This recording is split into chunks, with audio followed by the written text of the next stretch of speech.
Shalom, selamat pagi Bapak Ibu Saudara. Selamat datang kembali di channel Gereja Baptis Indonesia Depok.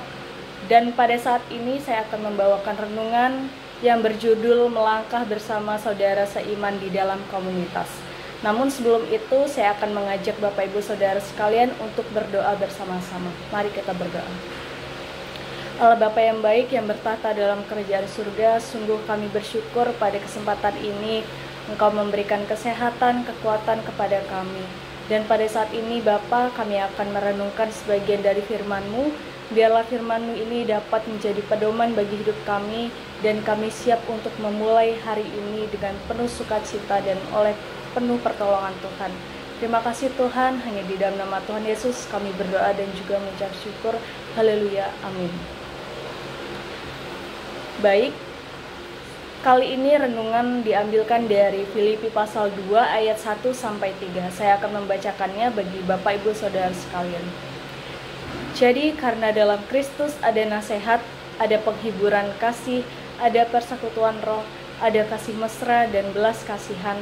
Karena itu sempurnakanlah sukacitaku dengan ini, hendaklah kamu sehati sepikir, dalam satu kasih, satu jiwa, satu tujuan, dengan tidak mencari kepentingan diri sendiri atau puji-pujian yang sia-sia. Sebaliknya, hendaklah dengan rendah hati yang seorang menganggap yang lain lebih utama daripada dirinya sendiri. Demikian firman Tuhan. Ketika Paulus menulis surat ini, ia berada di penjara, kemungkinan saat ia berada di Roma. Sebelum masuk ke inti pembahasan renungan kali ini, kita akan mengingat lagi bahwa Paulus ini memberikan nasihat kepada jemaatnya di Filipi. Minggu-minggu ini kita dikejutkan oleh satu peristiwa, yaitu ada pendaki asal Brasil yang jatuh di sekitar Gunung Rinjani.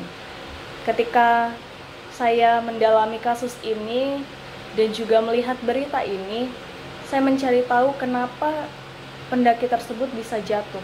Ternyata salah satunya adalah karena faktor pemandu yang tidak bisa menjaga pendaki ini, sehingga pendaki ini terjatuh. Selain itu juga karena ketika ia sedang lelah saat mendaki Gunung Rinjani, teman-temannya dan pemandunya ini meninggalkan dia dan melanjutkan ke puncak. Nah, karena faktor kelelahan ini, ia jatuh ke jurang.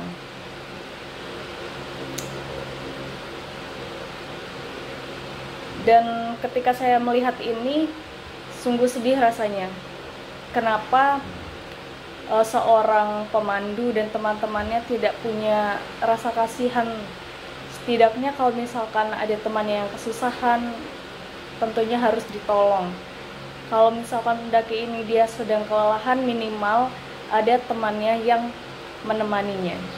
Nah, saya juga selain itu suka sekali melihat vlog tentang mendaki gunung.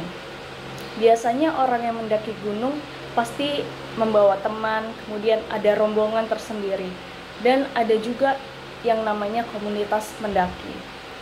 Orang yang mendaki bersama teman perlu adanya ikatan kasih, kepedulian satu sama lain untuk mencapai tujuan bersama, yaitu gunung yang dituju atau puncak yang dituju oleh pendakian. Kalau misalkan tidak adanya poin-poin tersebut, maka tujuan yang mereka cari ini tidak bisa didapatkan. Ada juga yang mereka gagal mencapai puncak karena satu perselisihan. Ada juga yang kurangnya ikatan sehingga menimbulkan adanya ketidakpedulian dalam satu tim. Seperti pendaki yang terjatuh di sekitar Rinjani tadi. Lantas, ketika kita melihat lagi di Filipi pasal 2 ini, dalam satu perkumpulan itu perlu yang namanya kasih. Gunanya untuk mencapai satu tujuan. Melihat dari latar belakang surat Filipi, khususnya pasal yang kedua ini, berpusat pada jemaat di Filipi kala itu menghadapi suatu masalah, yaitu perselisihan dan adanya ketidakharmonisan di situ. Oleh karena itu, Paulus sendiri menuliskan surat ini tujuannya adalah untuk memberikan nasihat kepada jemaat Filipi, pengajaran dan dorongan kepada mereka. Jadi, Paulus memberikan nasihat ini bukan hanya untuk jemaatnya yang di Filipi, tapi juga untuk kita yang membaca surat ini. Dan dalam Filipi pasal 2 ayat 1-3 ini kita melihat bahwa Paulus mengingatkan kepada jemaatnya tentang satu kasih, satu jiwa, dan satu tujuan. Kita juga bisa mengambil nasihat ini untuk kita terapkan dalam komunitas kita.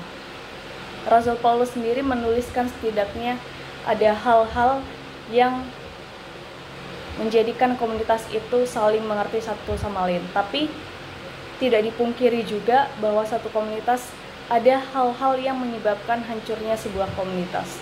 Yang pertama, tidak adanya kasih dalam satu komunitas tersebut. Bayangkan jika saudara sekalian ada dalam satu komunitas tetapi di dalamnya tidak ada kasih. Kira-kira apa yang akan terjadi di dalam komunitas tersebut? Sudah pasti hancur dan juga bubar.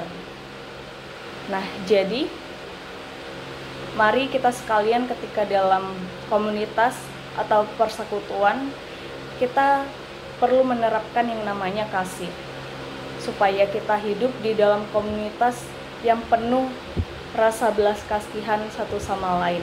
Kemudian yang kedua, tidak adanya kerendah hatian. Jadi satu hal penting lainnya adalah kerendah hatian, mengalah dalam hal apapun, dan juga tidak egois, saling mengingatkan satu sama lain jikalau ada kesalahan. Rasul Paulus sendiri di dalam ayatnya yang ketiga mengingatkan kepada kita supaya kita memiliki rendah hati. Kita harus lebih mengutamakan saudara kita yang lain dibandingkan diri kita sendiri. Jadi mari kita semua merenungkan firman Tuhan kali ini, dan saya sendiri mengajak saudara sekalian untuk lebih lagi membangun persekutuan dengan kuat, membangun lagi komunitas dengan penuh kasih dan keharmonisan.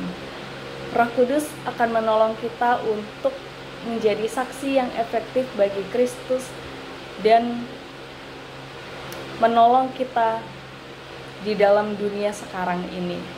Mari kita lebih lagi menunjukkan kepada dunia bahwa kasih Kristus dapat mengubah hidup, bahkan bisa menyatukan orang-orang yang ada dari berbagai suku, dari berbagai latar belakang untuk bersama-sama di dalam satu komunitas.